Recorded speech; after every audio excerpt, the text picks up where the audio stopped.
सो hello friends, once again most welcome आप सभी लोगों का आपके इस बेहतरीन सेशन में, जहां पर हम लोग एज यूजुअल बातें करते हैं एग्जाम ओरिएंटेड। मैं धीरेन्द्र प्रताप सिंह, आपका कंप्यूटर साइंस फैकल्टी।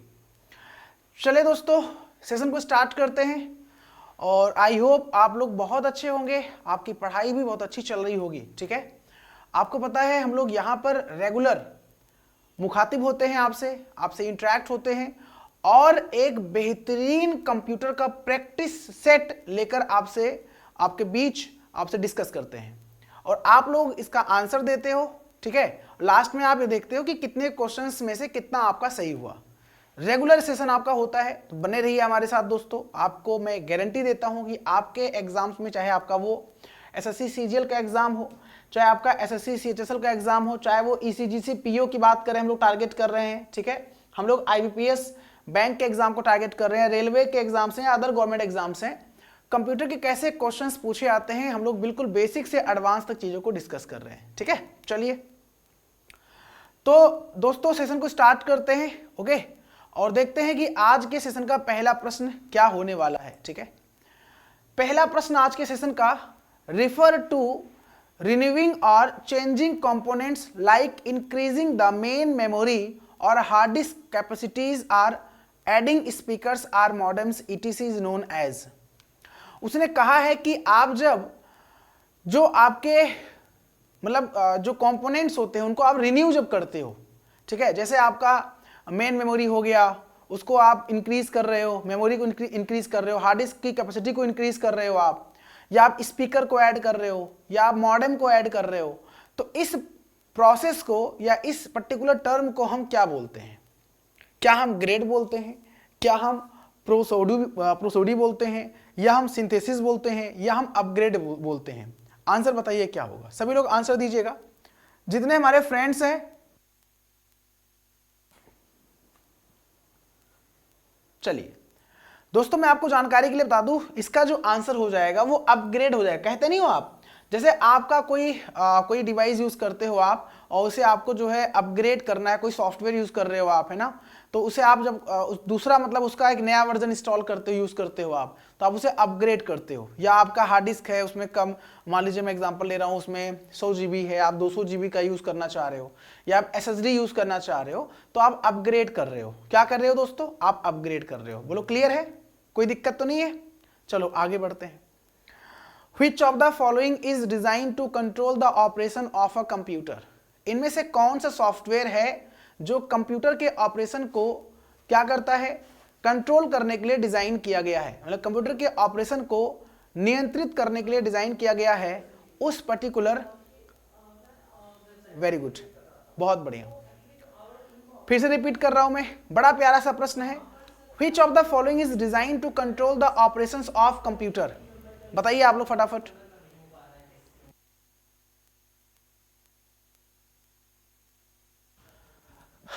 देखो भाई, कंप्यूटर के ऑपरेशन को कौन कंट्रोल करता है? तो कंप्यूटर के ऑपरेशन को कंट्रोल करने के लिए क्या एप्लीकेशन सॉफ्टवेयर होता है, क्या सिस्टम सॉफ्टवेयर होता है, क्या यूटिलिटी सॉफ्टवेयर होता है, या यूजर होता है?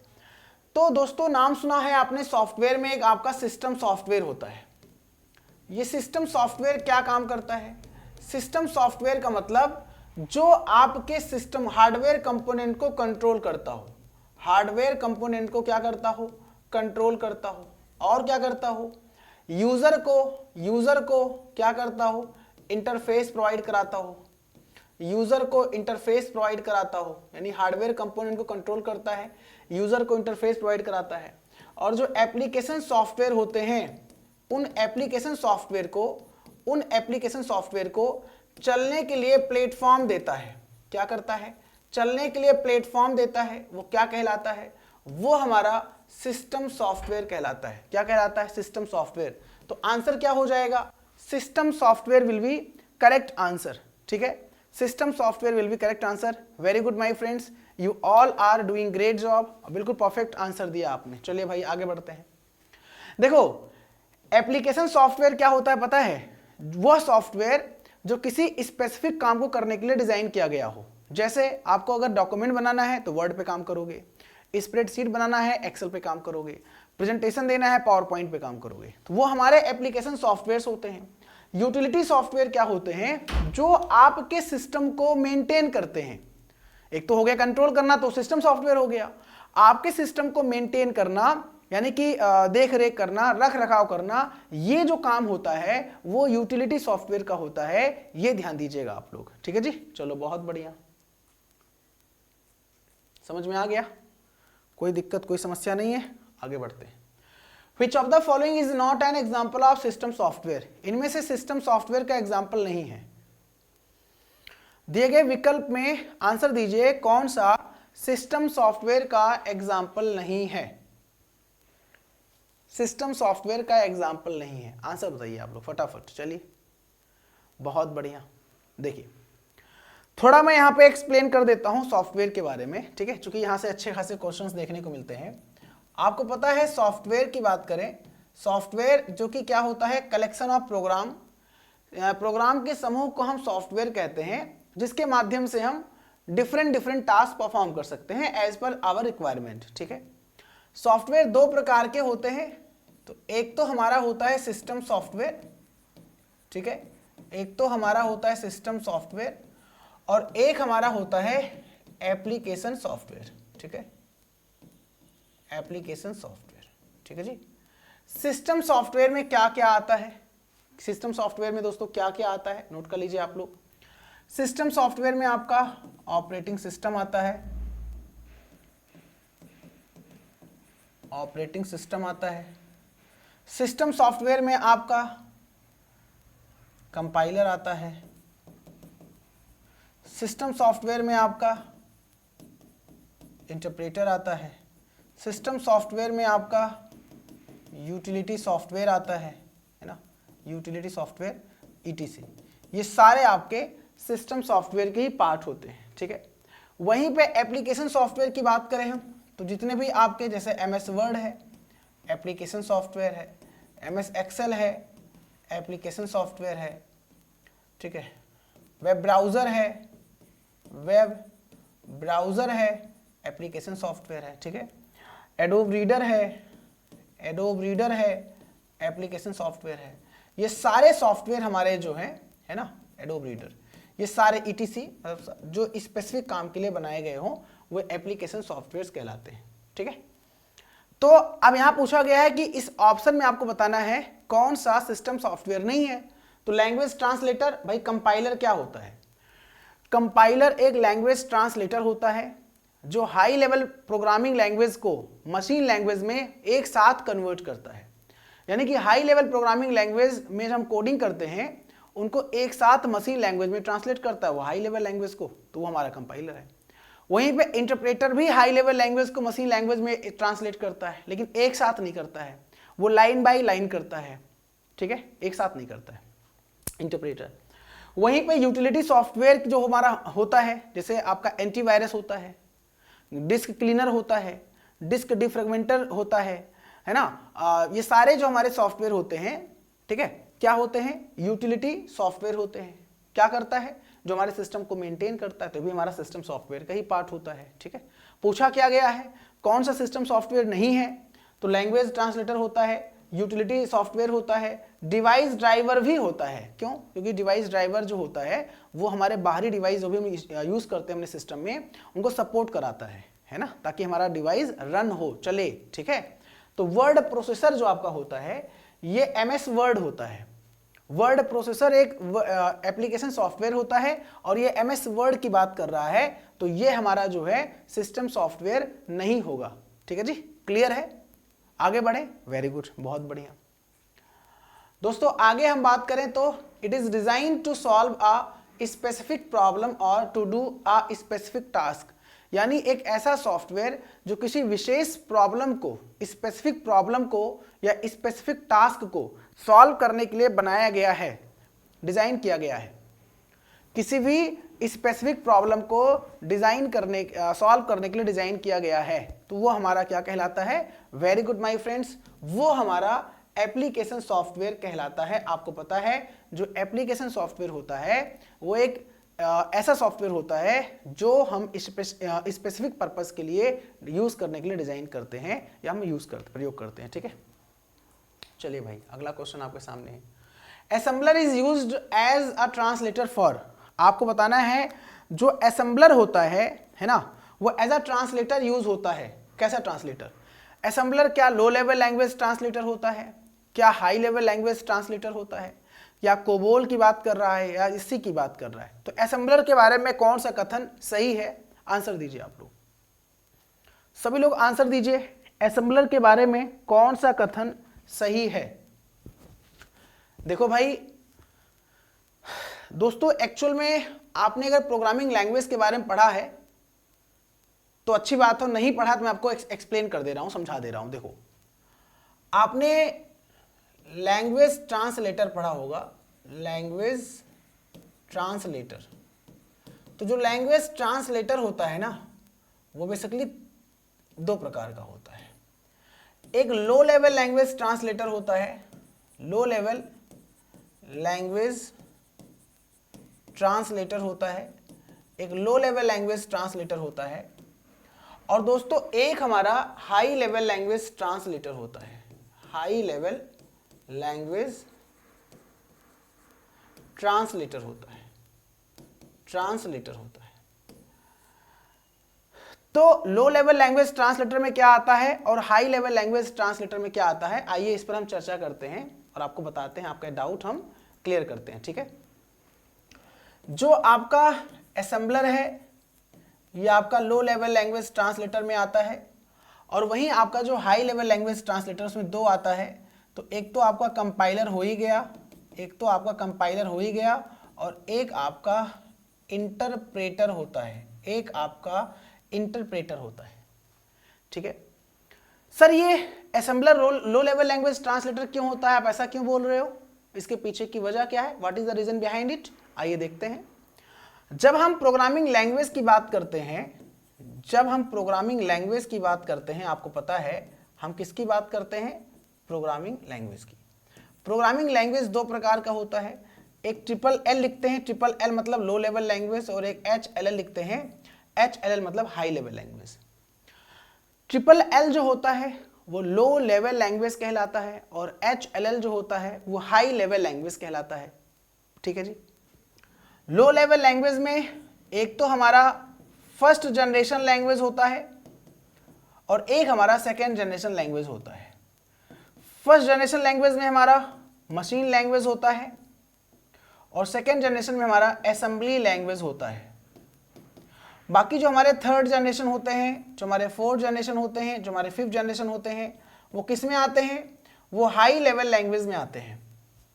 ठीक है, third generation, fourth generation, fifth generation किस में आते हैं? हाई लेवल लैंग्वेज में आते हैं। फर्स्ट जनरेशन, सेकेंड जनरेशन आपका लो लेवल लैंग्वेज में आता है।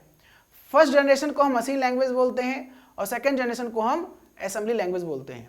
तो दोस्तों चाहे मशीन लैंग्वेज हो चाहे असेंबली लैंग्वेज हो, है तो लो लेवल लैंग्वेज ही। तो जब असेंबली लैंग्वेज लो लेवल लैंग्वेज है और असेंबलर किसके लिए बनाया गया है? असेंबली लैंग्वेज के लिए बनाया गया है, तो असेंबलर किस प्रकार का लैंग्वेज ट्रांसलेटर होगा? सर वो लो लेवल लैंग्वेज ट्रांसलेटर होगा। असेंबलर का काम क्या होता है? असेंबलर का काम ये होता है, ये असेंबली भाषा में लिखे गए प्रोग्राम को मशीन भाषा में कन्वर्ट करता है। ठीक है, it converts assembly language into machine language, या it converts mnemonic code into machine code. Mnemonic code यानी कि जो हम लोग असेंबली लैंग्वेज में प्रोग्रामिंग करते हैं उसे हम नेमोनिक कोड बोलते हैं, ये ध्यान दीजिएगा आप लोग। तो आंसर हमारा लो लेवल लैंग्वेज हो जाएगा, लो level language will be correct answer. क्या हो जाएगा my friends? Low level language हो जाएगा। बोलो क्लियर है? यानी असेंबलर किस प्रकार का ट्रांसलेटर है? तो answer low level language translator है। ठीक है जी, चलिए आगे बढ़ते हैं। What do you call a program in execution, यानी कि हमारा जो प्रोग्राम जब एग्जीक्यूट हो रहा होता है तो उसे हम क्या बोलते हैं उस दौरान? सर ये एग्जीक्यूट मतलब क्या है? बहुत अच्छे समझा रहा हूं मैं आपको, हो सकता है क्वेश्चन यहाँ पे इंग्लिश में दिख ही रहा है, हिंदी में नहीं लिख पाया है, लेकिन हिंदी में बोल रहा हूँ ना, मैं हिंदी में एक्सप्लेन कर रहा हूँ ना, इसलिए परेशान होने की बिल्कुल भी आवश्यकता आपको नहीं है, क्योंकि मैं एकदम क्रिस्टल क्लियर कॉन्सेप्ट के साथ चीज़ों को एक्सप्लेन कर रहा हूँ। ठीक है, what do you call a program in execution? देखो एग्जीक्यूशन मतलब क्या होता है, जैसे मैंने आपको कोई काम दिया, मैंने कहा भाई यार ये काम कंप्लीट कर लो आप, तो मैं आपसे पूछूंगा आप क्या कर रहे हो, तो आपने कहा सर मैं इस काम को एग्जीक्यूट कर रहा हूँ। मतलब जो आपने काम दिया है, जो आपने टास्क, काम को मतलब कंप्यूटर के टर्म में हम टास्क बोल देते हैं, जो आपने टास्क दिया है इस टास्क को हम एग्जीक्यूट कर रहे हैं, मतलब हम उसको रिजल्ट लाने का प्रयास कर रहे हैं, उस पर हम काम कर रहे हैं, ठीक है, इनपुट को आउटपुट में कन्वर्ट करने का काम कर रहे हैं, एग्जीक्यूट कर रहे हैं। तो एग्जीक्यूशन मतलब वो बात कर रहा है प्रोसेस की। जो एग्जीक्यूशन मतलब हिंदी में बोलते हैं निष्पादन करना या क्रियान्वित करना। एग्जीक्यूट का मतलब हिंदी में क्या होता है, क्रियान्वित करना या निष्पादित करना। तो एग्जीक्यूशन का मतलब क्या होता है, प्रोसेस की बात कर रहा है। बोलो क्लियर है? I hope it's a crystal clear my dear friends. ठीक है जी, आगे बढ़ते हैं। Very good. Which Windows was introduced to my computer? आपको बताना है इनमें से कौन सा विंडोज ने माई कंप्यूटर को इंट्रोड्यूस किया, मतलब उसको सामने लाया, बताया इसके बारे में। ठीक है, पहली बार माई कंप्यूटर किस में आया था, इसका आंसर दीजिए आप लोग। बहुत प्यारा सा प्रश्न है और आप लोग अच्छे से आंसर दे सकते हो। ठीक है,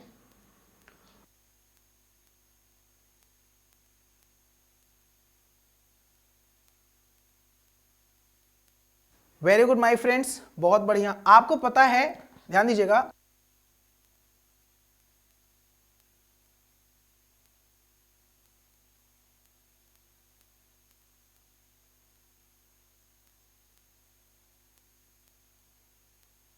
दोस्तों मैं आपको बता दूं, बहुत अच्छा प्रश्न यहां से हमारे परीक्षा में देखने को मिलता है कि भाई ये जो हमारा विंडोज है क्या है। तो आपको पता है विंडोज हमारा एक ऑपरेटिंग सिस्टम होता है, मैंने कई बार आपको बताया भी है। मैं आपको बता दूं, without operating system computer can not work, या आपका जो भी स्मार्टफोन गैजेट है वो वर्क नहीं कर सकता बिना ऑपरेटिंग सिस्टम के। इसलिए operating system considered as a soul of electronic device, soul of computer. Soul मतलब आत्मा, जो ओएस होता है वो कंप्यूटर की आत्मा कहलाता है। ठीक है, विंडोज माइक्रोसॉफ्ट कंपनी का ओएस है, इसके डिफरेंट डिफरेंट वर्जन है दोस्तों, है ना। विंडोज क्या है, माइक्रोसॉफ्ट कंपनी का ओएस है, इसके डिफरेंट डिफरेंट वर्जन है।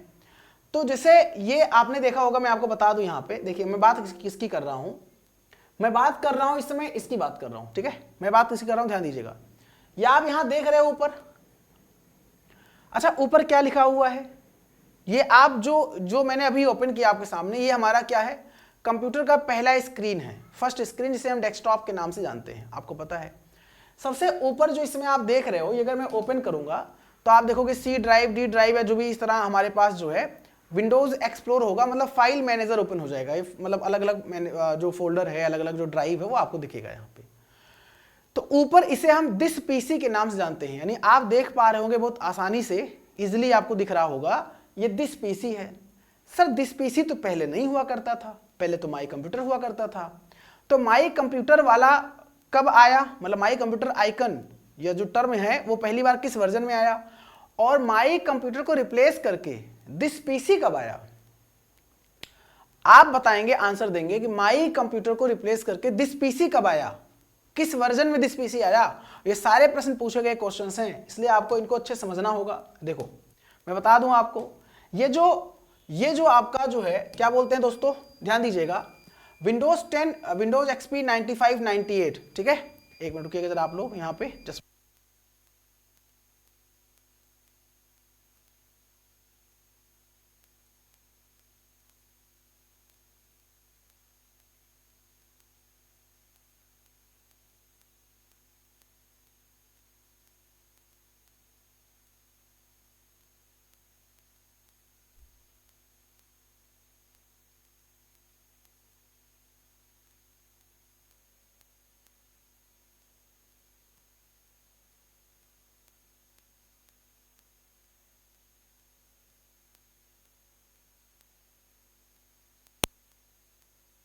थोड़ा इलेक्ट्रिसिटी इशू है ना, वो इन्वर्टर बोल गया है, तो अब आपको थोड़ा ऐसे मैनेज करना पड़ेगा। ठीक है, मैं ऐसे पढ़ा रहा हूँ, थोड़ा आपको क्लास करनी पड़ेगी, समझना पड़ेगा। ठीक है, चूंकि लाइट नहीं था दोस्तों, और लाइट नहीं था इस वजह से इन्वर्टर बोल गया है। ठीक है, तो अब आपको इसे थोड़ा मैनेज करना पड़ेगा हमारे साथ। ठीक है दोस्तों, इनमें से मैं आपको बता दूं, विंडोज 95 जो आपका है, ये विंडोज 95 है ना, विंडोज 95 जो है ये एक वर्जन है, इसी में पहली बार माई कंप्यूटर नाम का ऑप्शन आया था, मतलब ये माई कंप्यूटर जो है इसी में पहली बार आया था। ठीक है, माई कंप्यूटर, ठीक है, ये वाला। और विंडोज 10 में दोस्तों, चलो अच्छी बात है, लाइट आ गई लाइट आ गई। ठीक है, लाइट सुबह शायद नहीं थी लेकिन आ गई। चलो दोस्तों ध्यान दीजिएगा, है ना मैंने कहा क्लास तो मैं बंद नहीं करूंगा। वो एक्चुअली क्या था, शायद लाइट नहीं थी सुबह से मुझे लग रहा है, और इन्वर्टर बोल गया था, ठीक है। तो मुझे लगा कि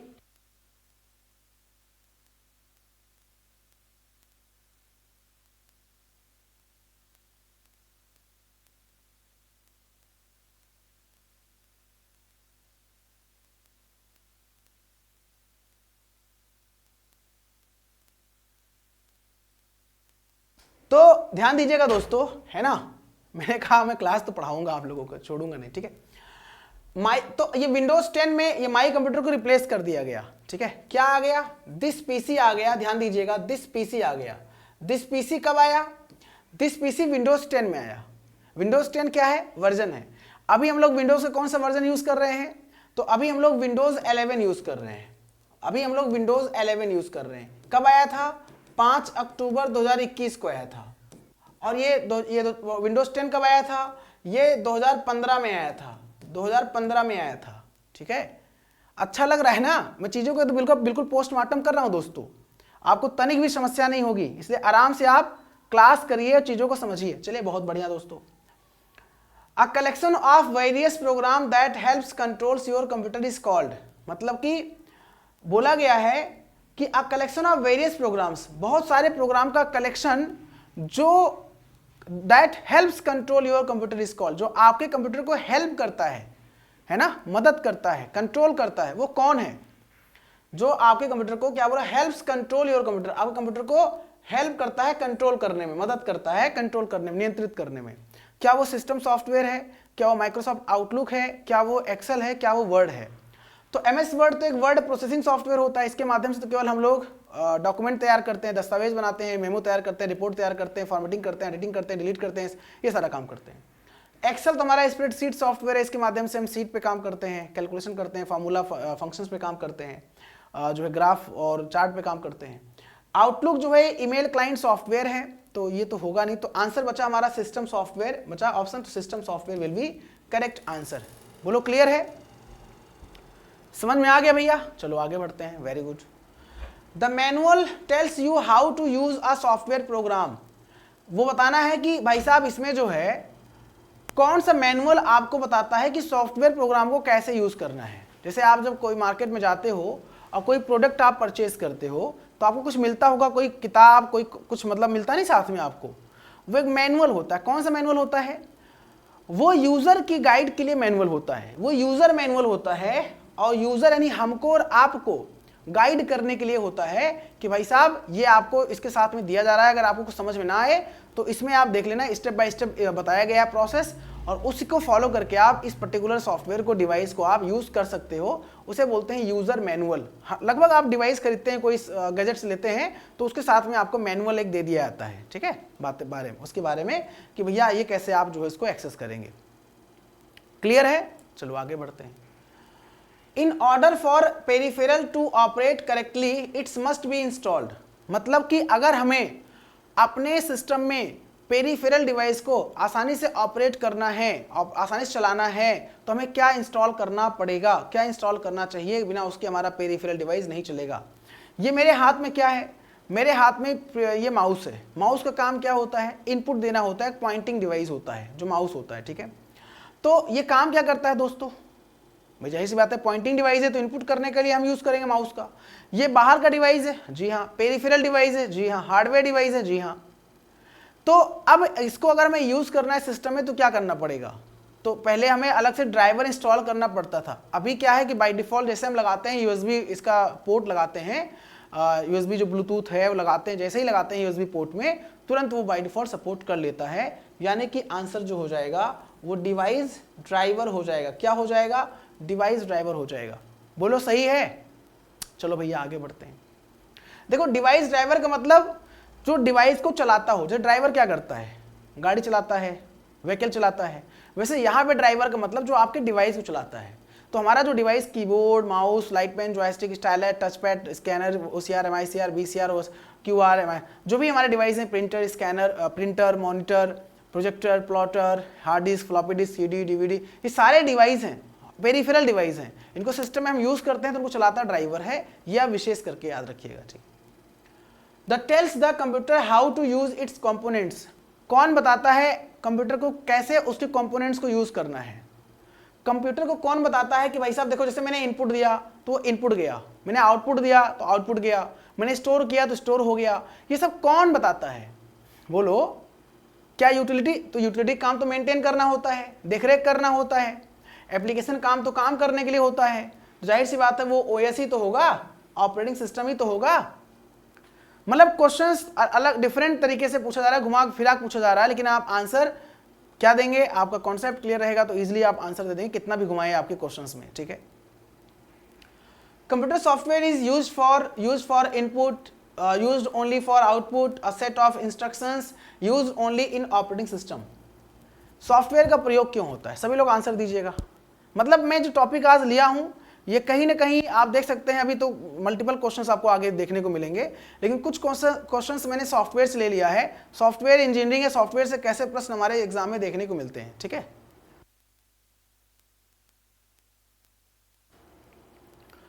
कंप्यूटर सॉफ्टवेयर जो होता है ना, वो कलेक्शन ऑफ प्रोग्राम होता है, और जो प्रोग्राम होता है वो कलेक्शन ऑफ इंस्ट्रक्शन होता है। तो जाहिर सी बात है सेट ऑफ इंस्ट्रक्शंस की बात कर रहा होगा वो किसकी बात कर रहा है? वो बात कर रहा है सेट ऑफ इंस्ट्रक्शंस की, निर्देशों के समूह की बात कर रहा है। तो आंसर हमारा क्या हो जाएगा?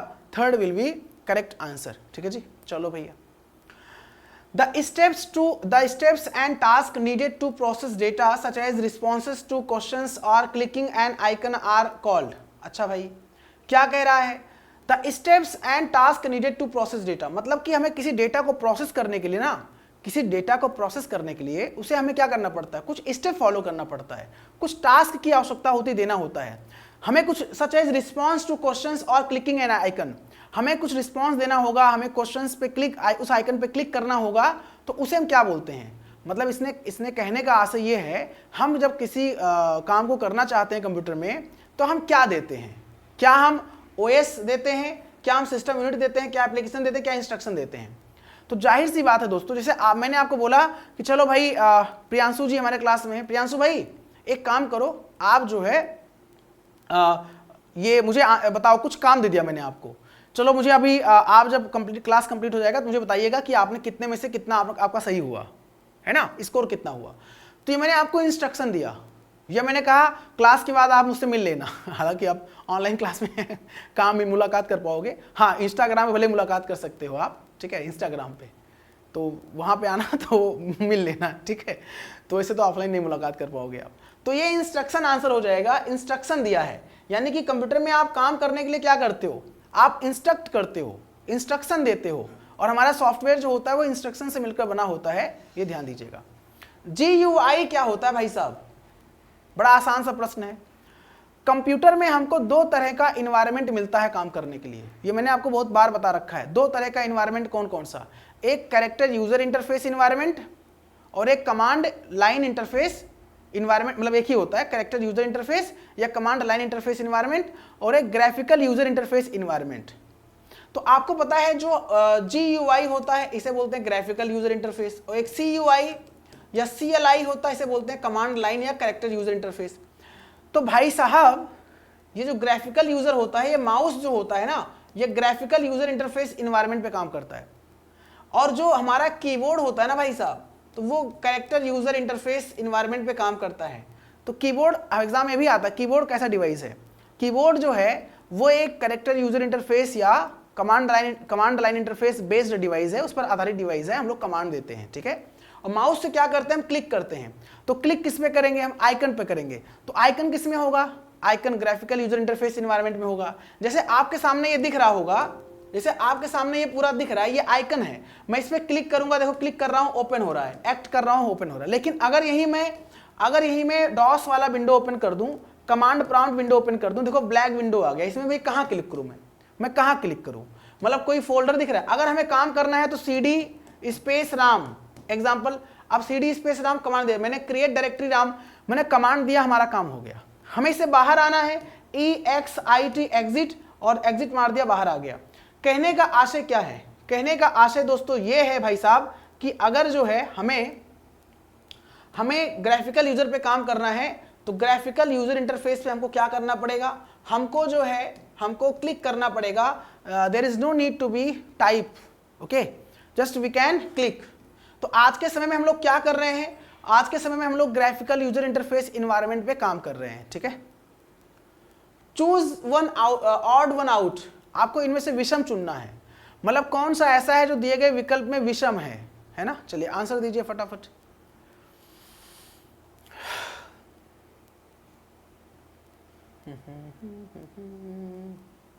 देखिए आपको पता है कि इंटरप्रेटर, कंपाइलर, ओएस हमारा सिस्टम सॉफ्टवेयर होता है और डिस्क क्लीनर हमारा जो होता है ये यूटिलिटी सॉफ्टवेयर होता है, ना कि सिस्टम होता है। भैया जो होगा वही बोला जाएगा ना, तो ये तो यूटिलिटी सॉफ्टवेयर होता है, ये तो हमारा यूटिलिटी सॉफ्टवेयर होता है। तो आंसर क्या हो जाएगा, disk cleaner will be correct answer, जो कि ऑड होगा, ठीक है।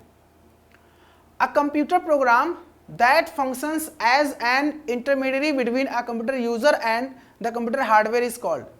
आपको बताना है एक ऐसा कंप्यूटर प्रोग्राम जो यूजर और कंप्यूटर के बीच में एक इंटरमीडिएरी की तरह काम करता है, मध्यस्थता की तरह काम करता है, बिचौलिया की तरह काम करता है, उसे हम क्या बोलते हैं। इसका आंसर दीजिए आप लोग। चलिए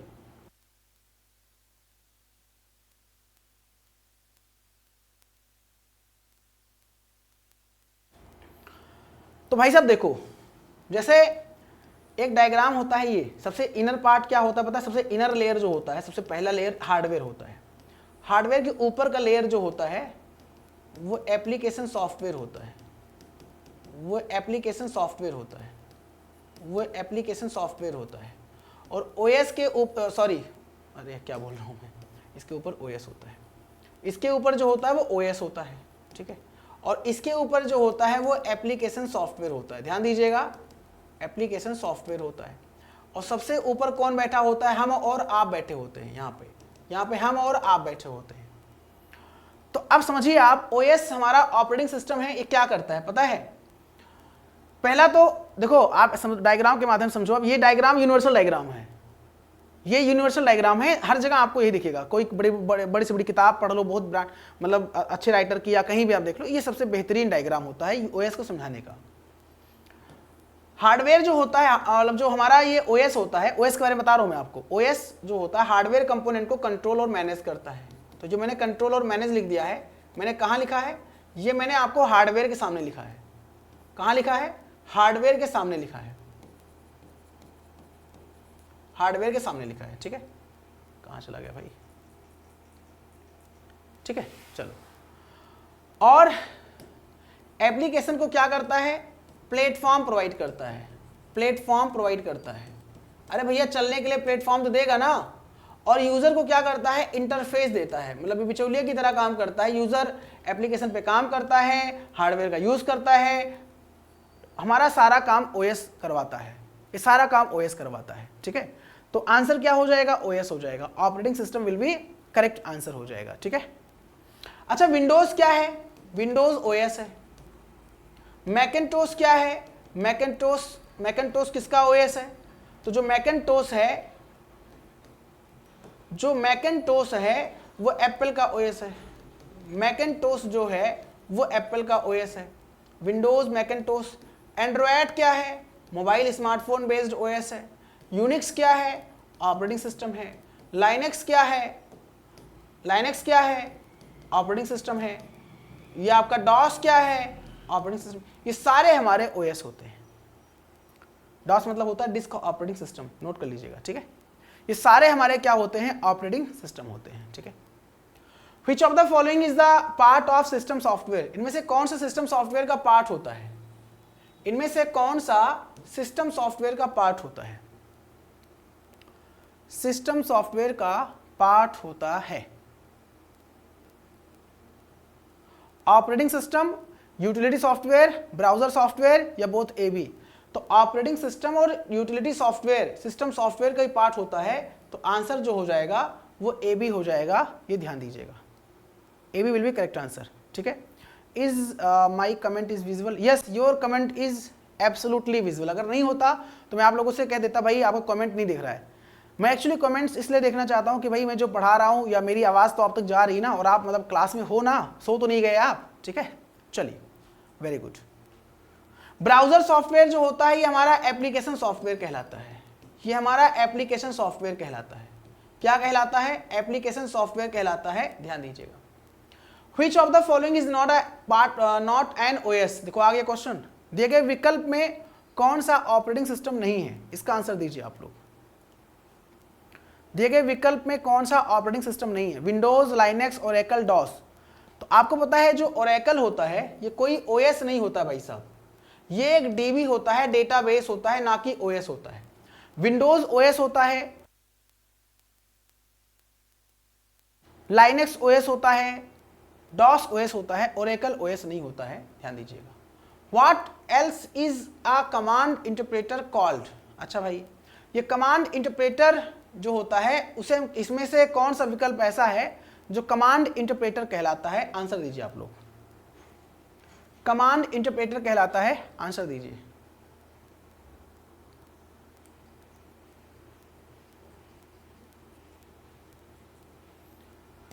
सभी लोग आंसर दीजिएगा, कौन सा ऐसा है जो कमांड इंटरप्रेटर कहलाता है, कमांड इंटरप्रेटर कहलाता है। आपको पता है दोस्तों, अगर हम कमांड इंटरप्रेटर की बात करें तो हमारा जो शेल होता है, ये शेल क्या होता है, शेल जो होता है कमांड इंटरप्रेटर कहलाता है, ठीक है। कमांड यूनिक्स में यूज होता है, इंटरप्रेटर कहलाता है। वहीं पे कर्नल जो होता है कोर ऑफ ओएस होता है, कोर ऑफ ऑपरेटिंग सिस्टम होता है। जो कर्नल होता है ये कोर ऑफ ऑपरेटिंग सिस्टम होता है। फैट क्या होता है, आपको पता है, फैट का फुल फॉर्म पूछा गया, हालांकि यहाँ पे क्या होता है नहीं पूछा गया है, फुल फॉर्म पूछा गया है। देखो दोस्तों, जैसे आपको पता है कि आप कहीं जाते हैं, किसी स्थान पर जाते हैं, तो आप बैठने के लिए आप जगह ढूंढते हैं, कहते नहीं कुर्सी के लिए मारामारी रहती है ना भाई। जैसे आप कहीं भी जाते हैं, देखा होगा आप कहीं गए आप, तो वहाँ पे लोग कुर्सी लगी हुई है तो बैठना चाहेंगे आप, आराम से बैठ के अपना वहाँ पे, तो सिटिंग चाहते हैं आप मूवी देखने जाते हैं सिनेमा हॉल में, आप बाकायदे रिजर्वेशन बुक कराते हैं, सीट अपना सीट बुक करा के उस सीट पे जाके देखते हैं आप। फ्लाइट से कहीं ट्रेवल करते हैं आप, इंडियन रेलवे से कहीं आप जा रहे होते हैं, तो आप बुक कराते हैं बाकायदे, आप अपना सीट रिजर्वेशन करा के आप जाते हैं, तो अब सीट आपको अलॉट होता है, ठीक है। वैसे ही जब हम कंप्यूटर में फाइल्स स्टोर करते हैं, फोल्डर स्टोर करते हैं, तो कहाँ पे जाके स्टोर होता है, कहीं भी जाके तो स्टोर होता होगा, और वो कौन, तो हमारे हार्ड डिस्क में जाके स्टोर होता है, हमारा जो स्टोरेज डिवाइस है वहां पे जाके स्टोर होता है। तो कैसे पता हार्ड डिस्क में किस लोकेशन पे जाके स्टोर होना है, मेरी बात समझ पा रहे हैं आप ना, किस लोकेशन पे जाके स्टोर होना है कौन बताता है, तो वो उसके लिए फाइल एलोकेशन टेबल होता है, जो फाइलों को एलोकेट करता है, फाइलों के लोकेशन को एलोकेट करता है कि भाई साहब ये आपका लोकेशन है, आप यहाँ बैठ जाओ, ये आपका लोकेशन है, आप यहाँ बैठ जाओ। होता नहीं, जैसे आप कहीं जाते हो तो आपका जो सीट होता है उसी पे आपको बैठना होता है ना, तो वैसे ही फाइलों को एलोकेट करने के लिए फाइल एलोकेशन टेबल यूज होता है। बोलो क्लियर है, बराबर है, चलो भाई। बूट स्ट्रैपिंग क्या कहलाता है, cold boot, cold hot boot, cold hot strap या हॉट बूट। बूट स्ट्रैपिंग क्या कहलाता है, देखो बूट स्ट्रैपिंग एक आपका कोल्ड बूट। अब कोल्ड बूट क्या होता है, आपको पता है बूटिंग मतलब क्या होता है, हमारा जो ऑपरेटिंग सिस्टम होता है, हमारा जो ओएस होता है, हमारा जो ओएस होता है वो क्या करता है, हमारा सिस्टम जब ऑन होता है तो हमारा जो ओएस है वो हार्ड डिस्क ड्राइव से रैम पर लोड होता है। कहां पर लोड होता है, रैम पर लोड होता है। तो the process of loading an operating system from secondary memory to primary memory, from hard disk to RAM, that is called booting. उसे हम बूटिंग के नाम से जानते हैं। सिस्टम को जब ऑन करते हैं, आप पावर ऑन करते हैं, तो जो ओएस हार्ड डिस्क से रैम पर लोड होता है उसी प्रक्रिया को बूटिंग कहते हैं। बूटिंग दो प्रकार का होता है, एक तो कोल्ड बूट होता है, एक तो कोल्ड बूट होता है, और एक तो वार्म बूट होता है, वार्म बूट होता है। ये जो कोल्ड बूट होता है ना, ये क्या होता है, जब सिस्टम आपका ऑफ था, आपने बाकायदे आके ऑन किया तो आपका सिस्टम ऑन हो रहा है, वो कोल्ड बूट है। या आपका सिस्टम चल रहा था और चलते चलते बंद हो गया अचानक, फिर आपने ऑन किया, रिस्टार्ट किया, तो वो वार्म बूट कहलाता है ना। तो वार्म बूट क्या होता है, सिस्टम को रीस्टार्ट करना, सिस्टम को रीस्टार्ट करना, सिस्टम को रीस्टार्ट करना, सिस्टम को रिबूट करना, या शॉर्टकट की एक होता है कंट्रोल के साथ में अल्ट और अल्ट के साथ में डेल प्रेस करना, कंट्रोल ऑल्ट डेल प्रेस करना, कंट्रोल के साथ में ऑल्ट और डेल प्रेस करना। कंट्रोल ऑल्ट डेल प्रेस करके आप वार्म बूट, रिबूट, रीस्टार्ट कर सकते हो। कोल्ड बूट मतलब होता है जब हमारा ओएस, और दोनों केस में ओएस लोड होता है, लेकिन एक प्रॉपर तरीके से आपका ऑन हो रहा है वो स्टार्ट कोल्ड बूट, और एक हैंग हो गया सिस्टम आपका, रीस्टार्ट कर दिया आपने, तो हमारा वार्म बूट कहलाता है, ठीक है। Which of the following is single user OS, इनमें से कौन सा ऑपरेटिंग सिस्टम सिंगल यूजर होता है। देखो ओएस के कई टाइप्स होते हैं, अगर हम टाइप्स ऑफ ओएस की बात करें, टाइप्स ऑफ ओएस की बात करें तो आपको पता है सिंगल यूजर ओएस होता है, सिंगल यूजर ओएस होता है, ठीक है,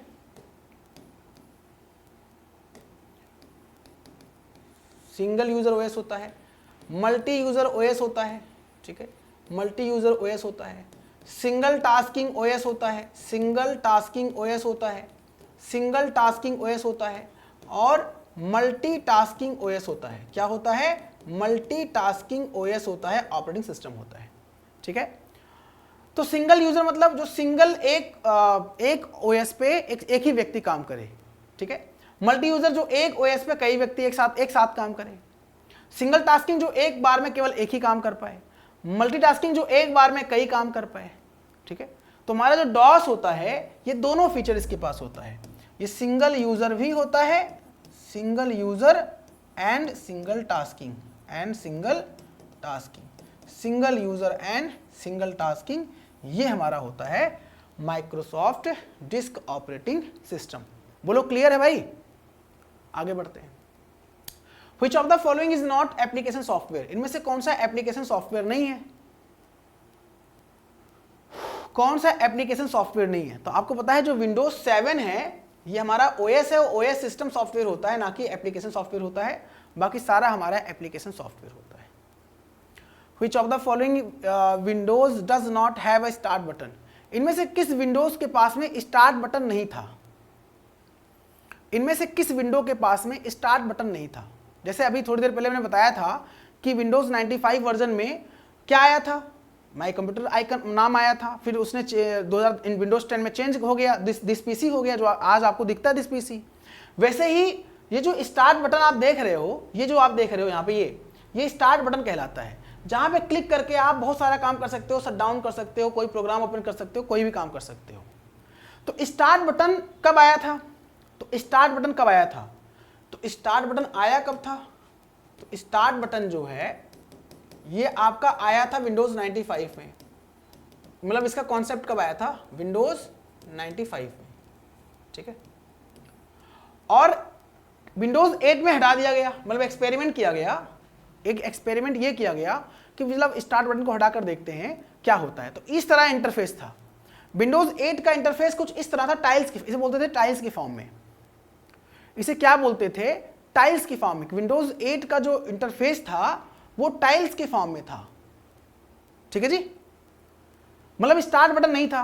तो यूजर को बड़ा मतलब अजीब लगा, यूजर ने एक्सेप्ट नहीं किया। जैसे आपको हमको क्या आदत है भाई, एक बात बताओ, आपको कोई कॉम्प्लेक्स सॉफ्टवेयर मिलेगा तो यूज करना चाहोगे, कोई इजी सॉफ्टवेयर यूजर इंटरफेस अच्छा होगा वो यूज करना चाहोगे।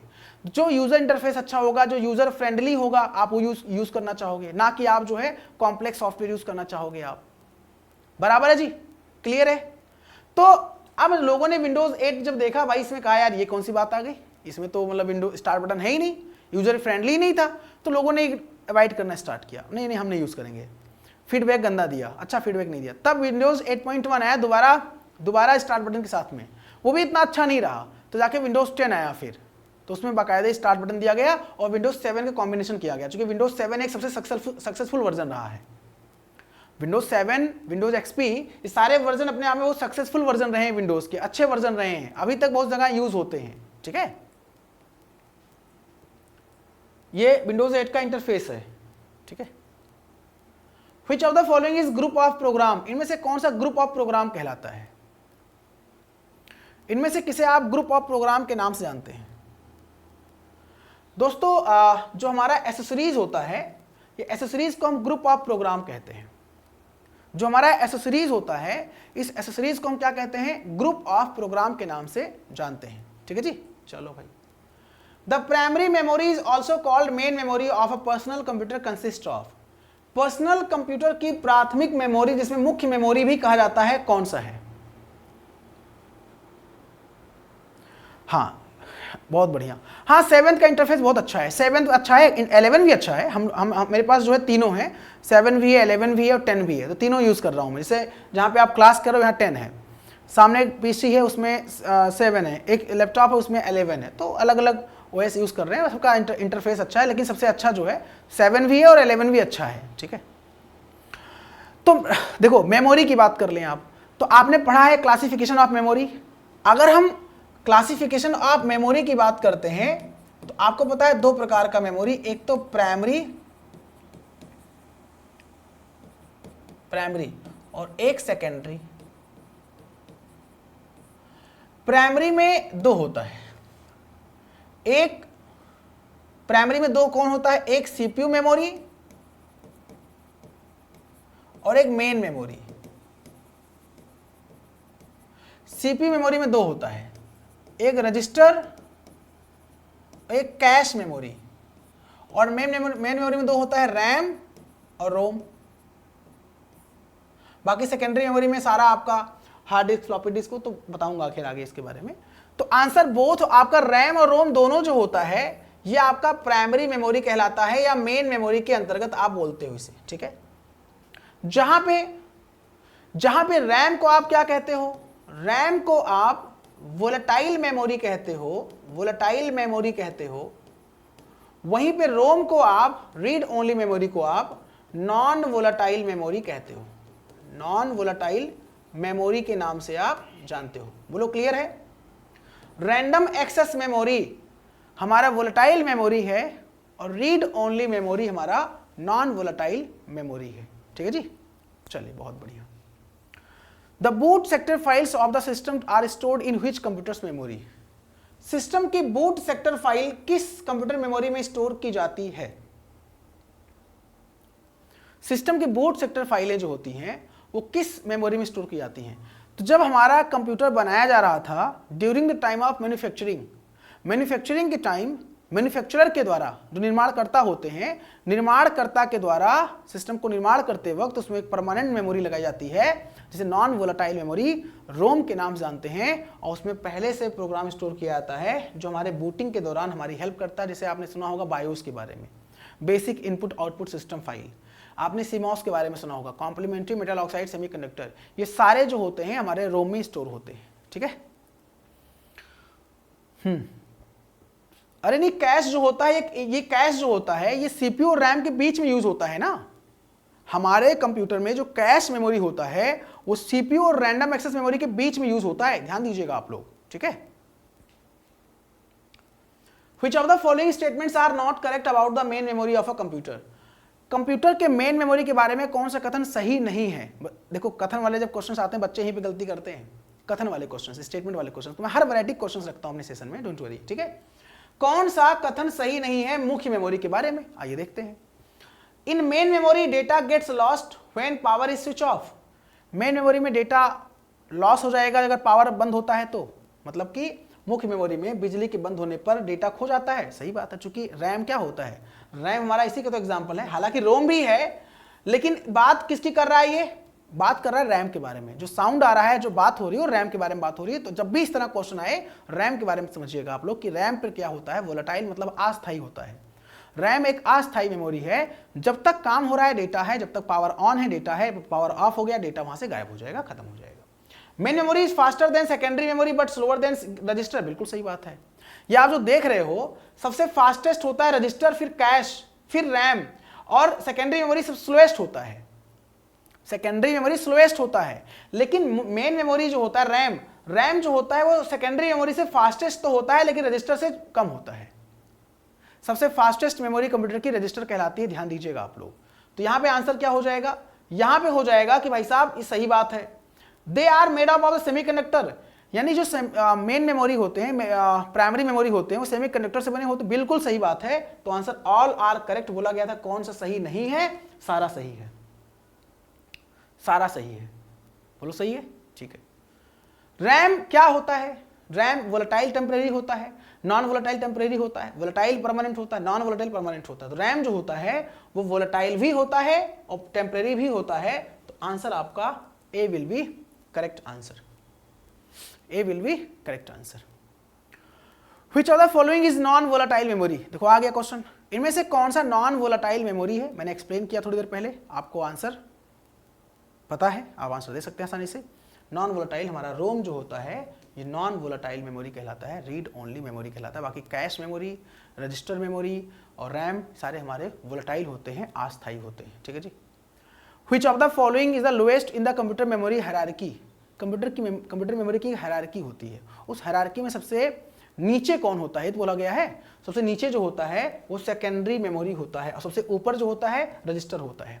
रजिस्टर सबसे ऊपर होता है, सबसे नीचे जो होता है वो क्या होता है, ये इस तरह बनता है हायरार्की, ये इस तरह बनता है मेमोरी हायरार्की। सबसे टॉप पे जो होता है वो रजिस्टर होता है, रजिस्टर के बाद जो होता है वो कैश मेमोरी होता है, कैश मेमोरी के बाद जो होता है रैम होता है, रैम के बाद जो होता है वो रोम होता है और सबसे नीचे जो होता है वो secondary memory, hard disk, floppy disc ये सब होता है। और उसमें सबसे नीचे जो होता है वो मैग्नेटिक टेप होता है, सबसे नीचे जो होता है मैग्नेटिक टेप होता है। हालांकि सारी सेकेंडरी मेमोरी के एग्जाम्पल हैं, तो सेकेंडरी मेमोरी जो होता है मेमोरी पदानुक्रम में नीचे होता है। तो एग्जाम में भी आ सकता है मेमोरी पदानुक्रम में कौन ऊपर होता है, मेमोरी पदानुक्रम मतलब हायरार्की में कौन नीचे होता है, कौन बीच में होता है। तो इस तरह क्वेश्चन अगर आएगा तो आसानी से आप आंसर दे देंगे।